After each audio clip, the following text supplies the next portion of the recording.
Sinn Féin is going to do vis-a-vis, I suppose, top cat in nationalism? You're going to be the largest party possibly and the largest nationalist party still. Well, first of all, I think the BBC make a huge mistake, and every so often pundits in the BBC will lecture us all about tribal politics, and then they divide the election into nationalism and unionism, and even in terms of the presentation of debates, it's done on that basis. This election is about leadership. It's about leadership of the entire community, not of one section of it, and that's what Sinn Féin is about on the big issues, the constitutional issues. You were talking about the peace process. Best defence of the peace process is to vote for Sinn Féin in this election. And then on all the social and economic issues, big debate over the weekend about pending cuts and so on. I mean, the parties should be uniting as opposed to competing. Should be uniting in an intelligent way to ensure that there aren't any cuts, certainly that there aren't any cuts in frontline services and in services which affect the disadvantaged, the ill and the vulnerable. Well, we are looking at the battle of the nationalist vote, and it was your party that called for election pacts between Sinn Féin and the SDLP, so you clearly want to maximise the nationalist vote in this election. That's a different thing. I'm a participant in the election, our parties participate in the election, BBC are covering the election. But you want to maximise the nationalist vote, so how do you think you're achieving that? Well, there's a disappointment that the SDLP dismissed the initiative which we took, that they responded in quite an insulting way in terms of how they deal with the Republican electorate, but the electorate will make up its own minds on that. What we were doing was taking a stand against negative sectarian and regressive politics, and for the future and for positive and progressive agendas on all the issues, looking forward on all the issues. Also, when you mentioned debates there, but when I watched the debate on UTV, the insults that were traded were between the Ulster Unionists and the DUP and yourselves and Sinn Féin, that the blows that were landed were within the Nationalist and Unionist camp. So isn't this very much a battle, Sinn Féin versus the SDLP? Well, I don't think I insulted anyone, and certainly that was not my intention. I tried to set out the Sinn Féin agenda in a positive way, and I wasn't only appealing to nationalists. I mean, on social and economic issues, on issues about the future, and issues connected to the peace process. We're appealing to everyone to look at what we have done since the last Westminster election, and if you just start with the agreement I made with Ian Paisley and take it right through to the Hillsborough agreement, that's a fairly substantive piece of work and a whole series of initiatives in between, which benefit everyone. They don't just benefit one section. So my effort in that debate was to seek endorsement for all of that, and also to refresh our mandate for the next 5 years. So how is Sinn Féin going to do in this election in terms of votes and seats? Do you have any predictions? I don't know. That's over to the electorate. I have always tried to stay away from making predictions. Not one vote has been cast.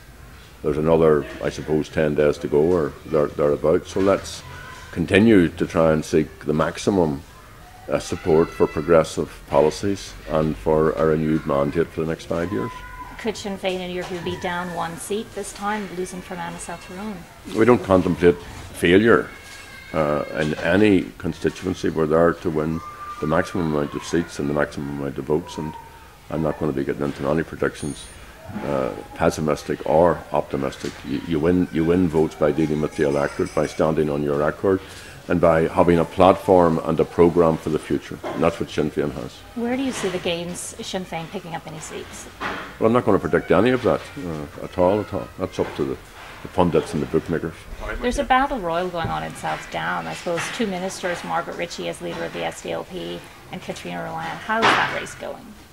Well, like any other constituency, it's up to the electorate, and you can't take the electorate for granted. And we would say to people everywhere, look at our leadership. It isn't me.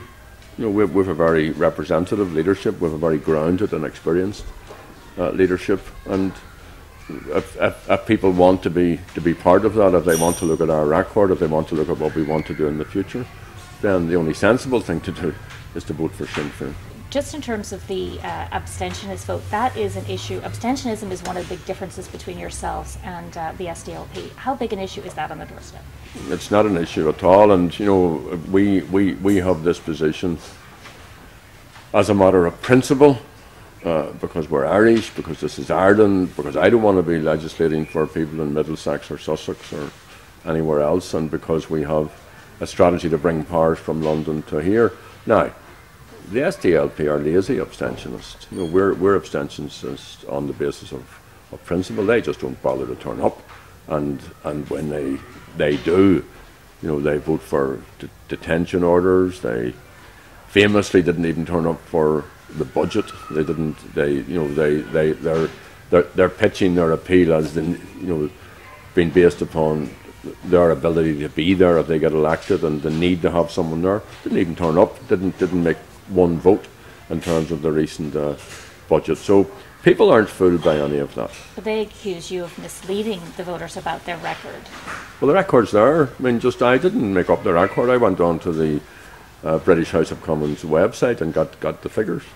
Do you think, though, that you might have got your Irish Language Act had you actually turned up to Westminster to argue for it and had an understanding about how Westminster legislation works? Because one of the reasons some say you didn't get it is you did the deal with the British Prime Minister outside the Commons, outside a legislative time frame. Well, I know how the British legislative system works. I know very well, and I do go to Westminster to represent constituents. And we will get an Irish Language Act. And just incidentally, the SDLP haven't done one iota of work for the Irish language, for the Irish language community, or for Act na Gaeilge. Not one fuck up have they uttered around the Irish language and Irish language rights. Well, just finally, what do you think then is the big gap between yourselves and the SDLP in this election? We're Irish Republicans. We're United Irelanders. We are progressive on social and economic issues. We are for public services and people's rights, and we're for citizenship. That's what we are, and we have a record.